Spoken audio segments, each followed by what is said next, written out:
2026 is shaping up to be a big year for realistic games. Developers are focusing more on worlds that actually feel lived in, characters that behave naturally, and systems that make sense instead of just looking pretty. These are the top 10 most realistic and immersive games you'll be playing this year. Starting at number 10, Crimson Desert is shaping up to be one of the most detailed open worlds we've seen in a long time. Built by Pearl Abyss, the same studio behind Black Desert, this game runs on their new in-house engine. You explore the continent of Pywell, moving between towns, battlefields, forests, deserts, and mountain regions without traditional loading screens breaking immersion. The scale is large, but what makes it stand out is density. Villages aren't just decoration, they're built with layered layouts, working NPC routines, and interiors that reflect who lives there. Wealthier homes are structured differently from poorer housing. Military camps look functional instead of cinematic. Travel feels grounded. Horses react to terrain slope and speed changes. If you ride through mud after rainfall, the ground texture shifts and movement adjusts slightly. Wildlife moves in groups, and predator animals hunt smaller animals without waiting for player interaction. Caravans transport goods between settlements, and if one gets attacked, trade in the next town can reflect that shortage. Guards patrol based on region security, and different territories feel politically controlled rather than randomly placed. It's less about constant action and more about a continent that operates whether you're involved or not. At number 9, Resident Evil Requiem continues Capcom's focus on interior design using the RE engine. Instead of expanding into oversized maps, the game builds tightly constructed locations that feel believable. Abandoned facilities show aging properly. Stained walls, cracked tiles, flickering lights, damaged wiring. Rooms are laid out like real buildings, not like puzzle corridors. Offices have storage areas, maintenance tunnels connect logically, and locked sections feel like restricted zones rather than arbitrary barriers. Sound design carries a lot of weight. Footsteps change based on surface. Gunshots echo differently depending on room size. Doors don't open silently unless they realistically could. Enemy behavior reacts to sight lines and noise levels. If you disturb objects in hallway, that action matters. Character models show physical wear over time. Dirt accumulates, clothing tears remain visible. Injuries don't magically reset between scenes. The realism comes from restraint, focusing on believable spaces instead of spectacle. Number 8 is Cinder City. This game focuses entirely on a dense modern city rather than spreading across a massive open map. Streets are layered vertically with rooftops, apartments, underground transit, and commercial zones stacked realistically. Traffic follows flow logic. Rush hour builds congestion. Late night reduces pedestrian volume. Emergency vehicles navigate through traffic instead of teleporting into scenes. Different neighborhoods reflect economic and cultural differences. Architecture shifts gradually rather than instantly. Lighting changes tone between commercial districts and residential blocks. Shops operate on schedules. Restaurants close. Bars fill at night. Construction sites evolve across in-game weeks instead of staying frozen. Public transportation works with timetables, and you can follow routes from start to finish. The game doesn't constantly guide you with markers. You learn the layout through repetition, like learning a real city. The realism comes from structure and routine. At number 7, Marvel's Wolverine focuses on physical character presence. Animation systems track body movement with more precision than typical action games. When Logan runs, his shoulders rotate naturally.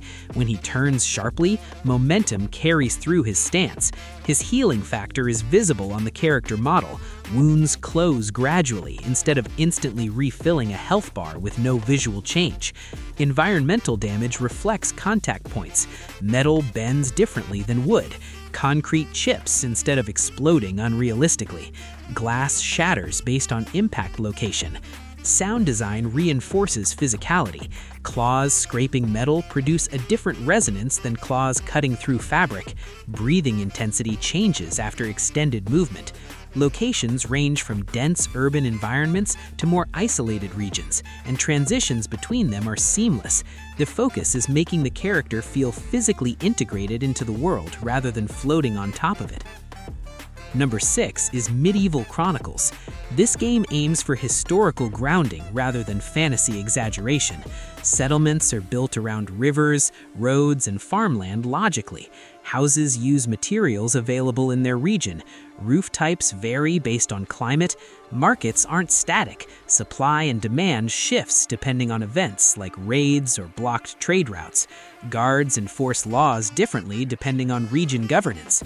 Clothing reflects status without exaggerated designs. Peasants wear simple fabrics. Traders show practical wear. Nobles are visually distinct but not theatrical. Travel takes time, and landscapes are built with natural transitions instead of biome borders placed randomly. Weather affects daily activity. Rain pushes villagers indoors. Winter reduces agricultural output. Wildlife patterns change seasonally. NPC routines follow work cycles: farming, smithing, guarding, resting. The world aims to function as a society rather than a quest board. At number 5, Phantom Blade Zero focuses heavily on motion capture realism. Martial arts movements are recorded from trained performers, and that shows in transitions between attacks. Momentum carries through strikes. Recovery animations reflect balance shifts. Combat doesn't rely on exaggerated spinning or glowing effects. It emphasizes positioning and timing grounded in physical movement. The environment design draws from historical East Asian architecture: layered rooftops, narrow alleys, wooden frameworks, interior courtyards. Vertical design allows rooftop traversal that connects naturally to street-level combat. Enemy reactions depend on hit direction and force. Movement between sprinting, climbing, and attacking flows smoothly instead of snapping between preset animations. It keeps action fast but physically believable. At number 4, Grand Theft Auto V expands Vice City and the surrounding state into a socially layered world. NPC conversations shift depending on recent events. If chaos breaks out somewhere, social media inside the game reflects it. Pedestrians film incidents, news spreads digitally across the map. Police escalation follows logical progression rather than instantly maxing out. Vehicles handled differently based on surface and condition. Dirt accumulates gradually. Damage reflects actual collision angles. Weather reduces visibility and changes pedestrian behavior. Rural zones feel different from urban cores. Wildlife appears in swamps and countryside areas in believable patterns. Interiors match building scale. Apartments have realistic layouts. Stores function like real businesses. The world isn't just reactive, it evolves with ongoing events. At number 3, Warhammer 40,000 Dawn of War 4 approaches realism through battlefield systems. Terrain elevation changes line of sight. Cover reduces incoming fire logically. Destructible structures alter tactical positioning mid-match. Units respond to suppression and flanking. Large-scale battles feel structured instead of chaotic because positioning matters. The camera allows close inspection of individual squads while maintaining strategic overview. Environmental destruction isn't cosmetic, it changes pathways and visibility. Even in a sci-fi setting, the battlefield logic aims to reflect tactical reasoning rather than arcade pacing. At number 2, 007 First Light focuses on espionage structure. Missions revolve around infiltration, disguise, and timing rather than constant firefights. Locations are inspired by real-world architectural styles across different countries. Security systems operate with layered patrol routes, camera angles, and restricted access zones. Blending into crowds matters. Clothing choices affect suspicion levels. Gadgets serve practical purposes instead of unrealistic power boosts. Conversations can shift mission paths. Entry points vary based on observation rather than obvious markers.